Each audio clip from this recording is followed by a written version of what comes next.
Function of constant coefficient, मतलब अचर गुणांकों वाले रैखिक अवकल समीकरण। इसमें हम निकाल रहे थे CF और PI, मतलब CF मतलब कॉम्प्लीमेंट्री फंक्शन एंड PI मतलब पर्टिकुलर इंटीग्रल। ठीक है, तो हमने CF जो निकाला था वो पहले निकाल चुके हैं, एंड जो PI निकालने का जो जनरल मेथड था, जो व्यापक विधि थी, उससे हमने PI निकाल लिया है। अब हम स्टार्ट करेंगे short method for finding PI, विशेष समाकलन ज्ञात करने की लघु विधियां। ठीक है, तो इसमें देखते हैं सबसे पहले हमें जो डिफरेंशियल इक्वेशन दे रखी होगी FDy = f of x, कुछ इस टाइप की होगी। तो PI निकालने का क्या तरीका होता है, PI = 1/FD f of x। ठीक है, मतलब जो f of x इसकी कुछ वो है, मतलब जो f of x, अगर हमें जो f of x है वो e की पावर a of x इस टाइप का दिया हुआ है, तो PI कैसे निकालते हैं, या फिर f of x cos of ax या f of x = sin of ax। जो हमारा f of x है वो अगर cos ax दिया हुआ है या sin ax दिया हुआ है, तो PI कैसे निकालते हैं, या फिर जो fx है वो क्या दे रखा है, x की कोई पावर में दे रखा है, जहाँ जो n क्या है, ये कोई नेचुरल नंबर है, मतलब x की पावर अगर कोई नेचुरल नंबर है तो PI कैसे निकालते हैं, या फिर जो f of x है वो e की पावर ax into v में हो, या फिर x into v में हो, तो PI कैसे निकालते हैं। तो इनकी कुछ लघु विधियां हैं, तो हम एक एक करके पढ़ेंगे इनको। तो सबसे पहले आती है when, तब जो f of x है वो e की पावर में दे रखा होता है, तो हम PI कैसे निकालते हैं, तो उसके लिए हम PI इस प्रकार निकालते हैं, PI = 1/f of d e की पावर ax। ठीक है, ये वही तरीका है PI निकालने का। तो हम क्या करेंगे, जो ये जो टर्म है इसमें d की जगह क्या पुट करेंगे, a, तो हमने जो d है उसकी जगह a पुट कर दिया और ये as it is। ठीक है, कब, लेकिन इफ यदि जो f of a है वो नॉट इक्वल टू 0 होना चाहिए, मतलब अगर हम इसमें d की जगह a पुट करें तो ये जो टर्म है वो 0 के इक्वल नहीं आनी चाहिए, मतलब कोई ना कोई वैल्यूज आनी चाहिए यहाँ पे। अगर ये 0 के इक्वल हो गई तो फिर कुछ आएगा ही नहीं। ठीक है, तो मतलब जब हम जो e की पावर में जो भी दे रखा है x का कोएफिशिएंट, a की जगह कुछ भी हो सकता है, 2 3 4 5 कुछ भी, अगर a की जगह हम यहाँ मतलब a है उसको यहाँ पुट करें, मतलब ये जो वैल्यू है उसको d की जगह हम पुट करें, तो ये नॉट इक्वल टू 0 होना चाहिए, मतलब कि ये 0 नहीं होना चाहिए। अगर बाई चांस हम पुट करें इसमें अगर 0 आ जाए तो हम क्या करेंगे, ऊपर x से मल्टीप्लाई करेंगे और जो ये वाली टर्म है इसका डिफरेंशिएशन करेंगे। ठीक है, तब हम इसका डिफरेंशिएशन करेंगे, तो जब हम इस वाले टर्म का डिफरेंशिएशन करा है तो क्या, अगर ये 0 आ रहा है, अपना f of a 0 आ रहा है, तो क्या करेंगे, ऊपर x से मल्टीप्लाई कर दिया और इस वाले टर्म का डिफरेंशिएशन करेंगे। बट ये वाली जो टर्म है जो हमने डिफरेंशिएट किया है वो भी 0 नहीं आनी चाहिए। अगर वो फिर से 0 आ गया तो क्या करेंगे, अगेन ऊपर x से मल्टीप्लाई करेंगे और जो ये है इसका क्या करेंगे, डिफरेंशिएशन करेंगे। ठीक है, तो मतलब ये प्रॉब्लम चलता ही जाएगा, ऐसे ही करते जाएंगे तब तक कि यहाँ कुछ ना कुछ वैल्यू आ नहीं जाती। अगर यहाँ पे कुछ वैल्यू आ जाएगी तो हम वहीं स्टॉप हो जाएंगे। ठीक है, अगर ये नहीं आ रही, मतलब हर बार डिफरेंशिएशन करने पर क्या आ रहा है, 0, तो आगे यही प्रोग्रेस करते जाएंगे जब तक कि यहाँ पे कुछ ना कुछ टर्म या कुछ ना कुछ वैल्यूज नहीं आ जाए। ठीक है, तो मिला इसी प्रकार आगे भी। तो हम अब स्टार्ट करते हैं एक्सरसाइज एंड क्वेश्चन।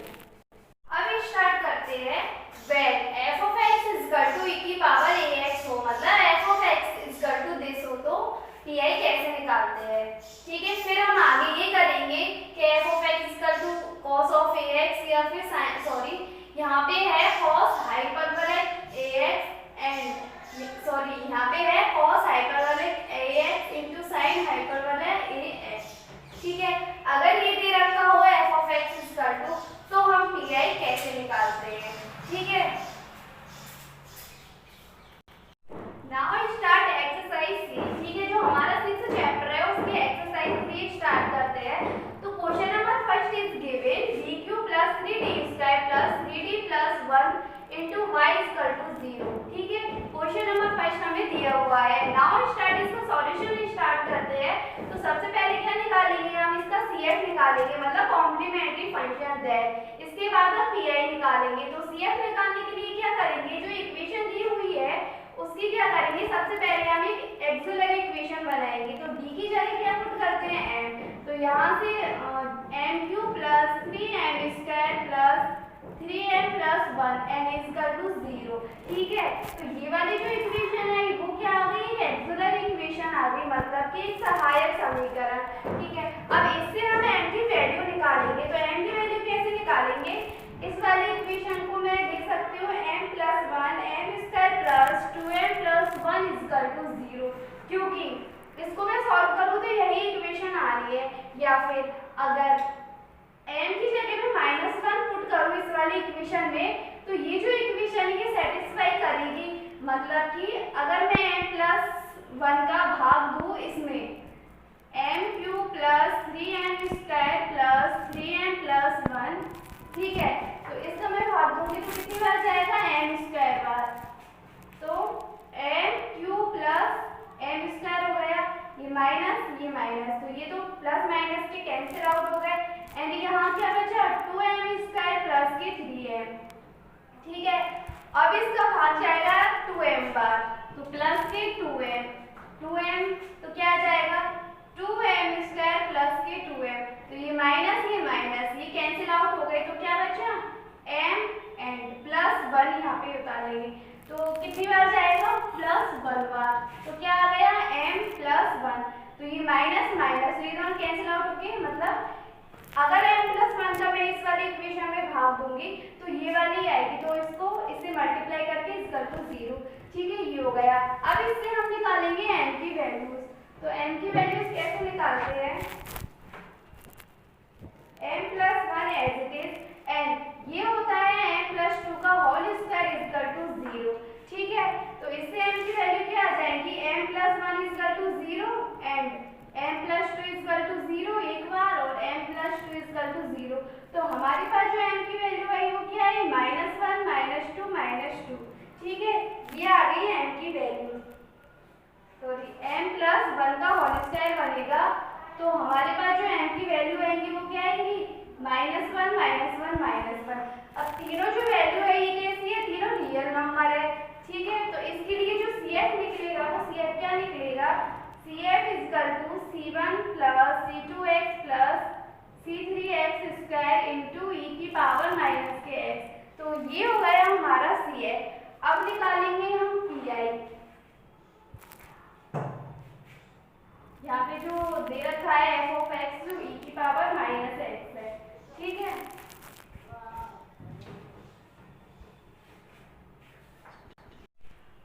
हमारा जो CF आया था वो आया था C1 plus C2x plus C3x cube into e की पावर -x, जो मैंने ऊपर लिख दिया। ठीक है, अब निकालेंगे हम PI। PI निकालने के लिए क्या करेंगे, 1 upon PI equal to 1 upon dq plus 3d square plus 3d plus 1 into e की पावर -x। ठीक है, अब ये जो होता है ये पूरी टर्म होती है d प्लस 1 का होल क्यूब इंटू e की पावर -1। जो ये होती है अगर इसको खोलूंगी तो यही आएगा, तो ये होगी d प्लस 1 का होल क्यूब। अब क्या करेंगे, इसका जो x का जो कोफिशिएंट है यहाँ पे जो d है उसकी जगह -1 पुट करेंगे। तो 1 अपॉन, अगर यहाँ पे -1 पुट करूँ तो -1 प्लस 1 क्या हो जाएगा, ये 0 हो रही है। तो क्या करेंगे, अगर ये 0 है तो इसके ऊपर मल्टीप्लाई करेंगे x का, एंड इसका क्या करेंगे, डिफरेंशिएशन करेंगे। तो इसका डिफरेंशिएशन करेंगे तो क्या आ जाएगा, 3 इंटू d प्लस 1 का होल स्क्वायर। ठीक है, इंटू माइनस के x। ठीक है, अब क्या होगा, अब अगर मैं अगेन में पुट करूँ -1 तो -1 प्लस 1 क्या हो जाएगा, 0। ठीक है, तो दोबारा से मल्टीप्लाई करेंगे ऊपर x से, एंड इसका अगेन डिफरेंशिएशन करेंगे तो क्या आ जाएगा, 6 इंटू d प्लस 1, d का 1 हो जाएगा इंटू e की पावर -1। अगर अब पुट करें -1 तब भी ये 0 हो रहा है, तो फिर x से मल्टीप्लाई करेंगे। अगर x से मल्टीप्लाई करेंगे तो ऊपर तो हो जाएगा x³ अपॉन 6 इंटू d का क्या हो जाएगा, 1, एंड 1 का तो 0 हो जाएगा इंटू e की पावर -kx। अब कुछ है ही नहीं, यहाँ पे डी तो कुछ है ही नहीं, तो क्या आएगा हमारा जो पी आई एक्स की power Q upon 6 into e की पावर माइनस एक्स। ठीक है, जो पी आई आया वो क्या आया, x Q upon 6 into e की पावर माइनस के एक्स। ठीक है, ये आ गया। अब इसका लिखते हैं कंप्लीट सॉल्यूशन, मतलब इसका कंप्लीट सॉल्यूशन क्या होगा, y equal to C F plus P I. C F जो हमारा आया था वो क्या आया था, c1 plus c2x plus c3x square into e की पावर माइनस एक्स, और पी आई क्या आया है, plus x Q upon 6 into e की पावर माइनस के एक्स। ठीक है, ये आ गया C F plus P I. तो ये जो आया ये हमारा हो गया कंप्लीट सॉल्यूशन। ठीक है, now start question number 2। Question number 2 क्या है, D square minus 3d plus 2 into y equal to e की पावर एक्स। ठीक है, ये क्वेश्चन नंबर 2 दिया हुआ है। अब इसमें निकालेंगे, पहले तो निकालेंगे सी एफ, फिर निकालेंगे पी आई। तो सी एफ निकालने के लिए क्या करेंगे, जो ये इक्वेशन है इसमें डी की जगह एम पुट करेंगे एंड इक्वल टू क्या कर देंगे 0। तो क्या आएगा, एम स्क्वायर माइनस के 3m प्लस 2 इक्वल टू 0। ठीक है, ये आ गया। ये क्या आ गई, अपनी एक्सिलरी इक्वेशन मतलब सहायक समीकरण। अब इससे निकालेंगे हम m की वैल्यू। तो क्या करेंगे, m स्क्वायर माइनस के 2m माइनस के m प्लस के 2 इक्वल टू 0। ठीक है, तो m कॉमन लेंगे तो m माइनस के 2, इसमें से -1 कॉमन लिया तो m minus k 2 equal to 0। अब इन दोनों में से कॉमन लेंगे m माइनस के 2, तो m माइनस के 2 कॉमन आ गया तो m minus k 1 equal to 0। तो यहाँ से हमारी जो m की वैल्यूज आई वो क्या आई, एक तो 1 आ गई और एक 2 आ गई। ठीक है, मतलब m minus k 2 equal to 0 and m minus k 1 equal to 0। तो यहाँ से m इक्वल टू 2 आ गया एंड m इक्वल टू 1 आ गया। ठीक है, तो m की वैल्यू क्या आ गई, 1 एंड 2। तो हमारा जो CF आएगा वो क्या आएगा, c1 e की power x plus c2 e की पावर 2x। अब निकालेंगे PI। PI निकालने के लिए PI equal to 1 upon D square minus के 3d प्लस 2 इंटू क्या दे रखा है, e की पावर x। अब x का कोफिशिएंट कितना है, यहाँ 1। अगर d की जगह 1 पुट करें तो ये जो टर्म है ये इक्वल टू हो रही है 0। तो अगर हम यहाँ 1 पुट करते तो क्या आएगी, 1 माइनस के 3 इंटू 1 प्लस के 2, तो ये हो गए 3 माइनस 3 इक्वल टू 0। मतलब अगर मैं इस वाली इक्वेशन में x का कोफिशिएंट कितना है 1, अगर ये पुट करूँ तो क्या आ रही है, ये टर्म 0 आ रही है। तो उसके लिए क्या करेंगे, हम ऊपर तो मल्टीप्लाई करेंगे x से एंड नीचे इस वाले टर्म का करेंगे डिफरेंशिएशन। तो डिफरेंशिएशन करेंगे तो क्या होगा, 2d माइनस 3, 2 का तो 0 हो जाएगा, कांस्टेंट है तो e की पावर x। अब दोबारा देखते हैं, अब अगर 1 पुट करूँ तो ये 0 के इक्वल नहीं हो रही है, तो 1 पुट करते हैं तो 2 इंटू 1 माइनस के 3 इंटू ई की पावर x। तो x अपॉन 2 माइनस के 3 इंटू ई की पावर x। तो यहाँ क्या आया, माइनस के x इंटू ई की पावर x। ठीक है, तो ये आ गया हमारा PI। अब निकालते हैं कंप्लीट सॉल्यूशन। तो कंप्लीट सॉल्यूशन के लिए क्या करते हैं, y equal to CF plus PI। y equal to CF अपना क्या आया था, c1 e की power x plus c2 e की पावर 2x प्लस PI क्या आया था, माइनस ऑफ x e की पावर x। ठीक है, तो यहाँ से जो कंप्लीट सॉल्यूशन हुआ c1 e की power x plus c2 e की पावर 2x माइनस के x e की पावर x। तो ये हो गया हमारा कंप्लीट सॉल्यूशन, जो क्वेश्चन नंबर 2 था उसका सॉल्यूशन। तो क्वेश्चन नंबर 2 है कंप्लीट। अब स्टार्ट करते हैं क्वेश्चन नंबर 3। ये क्या है, डी स्क्वायर माइनस के 3d plus 2 into y equal to cos hyperbola x। जो कॉस हाइपरबोला x है वो होता है e की पावर x प्लस e की पावर माइनस के x अपॉन 2। ठीक है, cos hyperbola x equal to ये होता है। अब क्या करेंगे, हम निकालेंगे CF और PI। CF के लिए क्या करेंगे, d की जगह m पुट करेंगे एंड इक्वल टू 0 करेंगे। तो m स्क्वायर माइनस के 3m प्लस के 2 इक्वल टू 0। तो यहाँ से हमें जो m की वैल्यू आएगी वो आ जाएगी 1 और 2। इसे सॉल्व करने पर जो पिछला वाला क्वेश्चन था उसमें भी जो हमारे m की वैल्यूज आई थी तो 1 और 2 आई थी, तो उसी तरह से तो हमारा जो CF निकलेगा वो क्या निकलेगा, c1 e की power x plus c2 e की पावर 2x, ये हो गया CF। अब निकालेंगे PI, तो PI is equal to 1 upon D square minus के 3d प्लस के 2 इंटू e की पावर x प्लस e की पावर माइनस के x अपॉन 2। अब क्या करेंगे, इससे अलग अलग मल्टीप्लाई कर देंगे, तो 1 अपॉन डी स्क्वायर माइनस के 3d प्लस के 2 इंटू ई की पावर x अपॉन 2। ये 1 अपॉन 2 कॉन्स्टेंट है तो इसको हम ले लेंगे बाहर, तो बाहर आ गया 1 upon 2 into this plus same इसी प्रकार जो 1 अपॉन 2 है वो कॉन्स्टेंट है तो इसको बाहर ले लिया and 1 upon D square minus के 3d प्लस के 2 इंटू ई की पावर माइनस के x। अब यहाँ जो f ऑफ x है वो क्या है, e की पावर x। तो अब करते हैं अप्लाई। अगर जो यहाँ पे क्या है x कोफिशिएंट मतलब a क्या है 1, अगर 1 इस वाली इक्वेशन में पुट करें तो ये इक्वेशन 0 के इक्वल हो रही है, मतलब जो हमारा जो f ऑफ a है वो क्या है 0, तो 0 है तो इसके लिए क्या करेंगे, ऊपर मल्टीप्लाई करेंगे x से एंड नीचे वाली जो टर्म है उसका करेंगे डिफरेंशिएशन। तो x से ऊपर मल्टीप्लाई किया, इसका डिफरेंशिएशन करेंगे तो क्या हो जाएगा 2d माइनस के 3 इंटू ई की power x plus 1 upon 2 as it is. अब अगर इसकी इस वाली जो टर्म है ये वाली टर्म, इसमें अगर -1 पुट करेंगे तो क्या आएगा, -1 पे इसका हो जाएगा 1 एंड d की जगह -1 रखेंगे तो माइनस माइनस प्लस के 3 प्लस के 2 इंटू यहाँ आगे लिख देंगे इसे माइनस x, ठीक है। अब क्या करेंगे, अब अगर यहाँ 1 पुट करें तो ये 0 के इक्वल नहीं हो रहा है, तो हम यहाँ 1 पुट करेंगे तो 2 माइनस के 3 एंड इसको यहाँ इंटू में लिख लेंगे e की power x plus 1 upon 2 into e की पावर माइनस के x अपॉन 3 और 3 कितने हो गए 6, तो माइनस के x अपॉन ई की power x upon 2 plus 1 upon 12 into e की पावर माइनस के x, ठीक है। तो ये आ गया अपना PI। अब निकालेंगे इसका कंप्लीट सॉल्यूशन, तो complete solution y equal to CF plus PI ये होता है।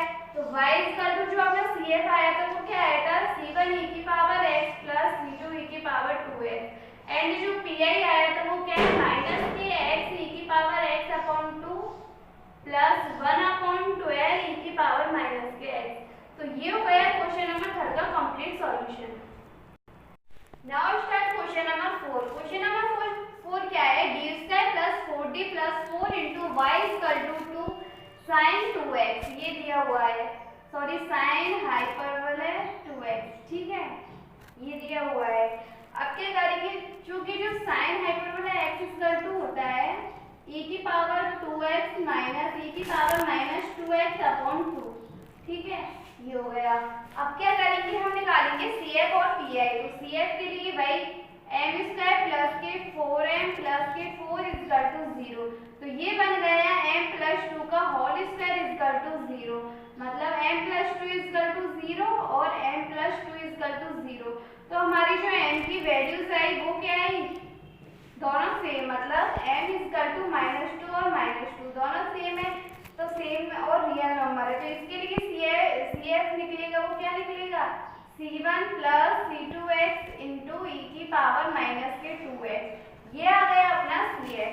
अब निकालेंगे PI, तो PI निकालने के लिए PI equal to 1 upon D square plus के 4d प्लस 4 इंटू 2 कॉन्स्टेंट है उसको आगे लिख दिया, आगे नहीं से यहाँ से 2 से 2 कैंसिल, तो क्या बचा e की पावर 2x माइनस के e की पावर माइनस के 2x अपॉन 2 पहले लिख दीजिए। अब यहाँ से ये कैंसिल हो गया, अब अलग अलग मल्टीप्लाई करेंगे, तो 1 अपॉन डी स्क्वायर प्लस के 4d प्लस 4 इंटू ई की power 2x and minus 1 upon D square plus 4d plus 4 into e की पावर माइनस की 2x। अब क्या करते हैं, जो x का कोफिशिएंट है मतलब a क्या है 2, अगर a की जगह हम क्या पुट करेंगे, अब करते हैं a की जगह मतलब ये 2 है इस वाली इक्वेशन में रखते हैं, तो ये 0 के इक्वल नहीं हो रही है तो हमें कोई मल्टीप्लाई करना करने की और डिफरेंशिएशन करने की कोई जरूरत नहीं है। तो डायरेक्टली यहाँ पुट करते हैं तो क्या आता है 2 का स्क्वायर कितना हो जाएगा 4 plus 2 into 4 is equal to 8 होता है प्लस 4 इंटू ई की पावर 2x। यहाँ क्या आ जाएगा क्योंकि अप्लाई करते हैं यहाँ माइनस के 1 अपॉन अब पुट करते हैं माइनस के 2 तो माइनस के 2 का स्क्वायर करेंगे तो क्या हो जाएगा 4 एंड माइनस के 8 प्लस के 4। अब ये जो टर्म है ये क्या हो रही है 0 के इक्वल हो रही है तो क्या करेंगे हम ये 0 के इक्वल हो रही है माइनस 2 पुट करने पर तो ऊपर तो मल्टीप्लाई करेंगे x से एंड नीचे डिफरेंशिएशन करेंगे तो 2d प्लस 4 इंटू ई की पावर माइनस के 2x। तो ये कितना हो गया 16 माइनस के। अब देखते हैं अब 0 के इक्वल तो नहीं हो रही अगर मैं माइनस 2 यहाँ पुट करती हूँ तो यहाँ होता है माइनस 4 प्लस 4 तो ये भी 0 हो रही है तो अगेन क्या करेंगे ऊपर x से मल्टीप्लाई करेंगे तो x इंटू एक्स क्या हो जाएगा x स्क्वायर एंड इसका डिफरेंशिएशन करेंगे तो 4 का तो 0 हो जाएगा 2d का क्या हो जाएगा 2 इंटू ई की पावर माइनस के 2x। अब तो d है ही नहीं है तो पुट करने की जरूरत नहीं है जो बचा है वही इसका pi होगा। तो हमारा जो pi आया है वो आया है e की power 2x upon 16 minus x square upon 2 into e की पावर माइनस के 2। ठीक है ये आ गया अपना pi। अब क्या करेंगे कंप्लीट सॉल्यूशन निकालेंगे तो कंप्लीट सॉल्यूशन के लिए y equal to cf plus pi। तो cf अपना क्या था c1 plus c2x into e की पावर माइनस के 2x एंड pi क्या है प्लस ई की पावर 2x अपॉन 16 माइनस के x square upon 2 into e की पावर माइनस के 2x। तो ये आ गया हमारा क्वेश्चन नंबर 4 का कंप्लीट सॉल्यूशन। तो हम पढ़ रहे थे salt method for finding pi मतलब जो लघु विधि है विशेष समाकलन ज्ञात करने की लघु विधि। तो हमने फर्स्ट पढ़ी थी तब जब मतलब जो हमारी जो इक्वेशन है वो कैसी है f dy equal to f of x। तो pi कैसे निकालते हैं pi equal to 1 upon f d equal to f of x।